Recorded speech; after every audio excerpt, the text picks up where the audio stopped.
Ganito yung mga alternatives din natin pag wala tayong huli na tayo ay bukya.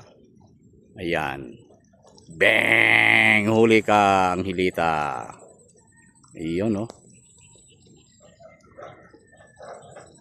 Iyon, sige. Shout out sa owner ng kangkong. Bro Alvin. Ayan, no? Siyang hilita. Yan, nakuha ng kangkong na.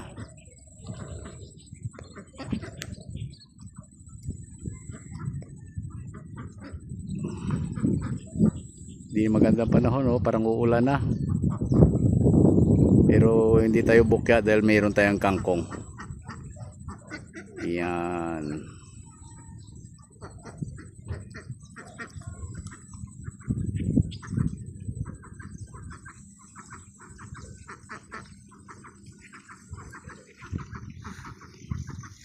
So babay na muna sa spot natin.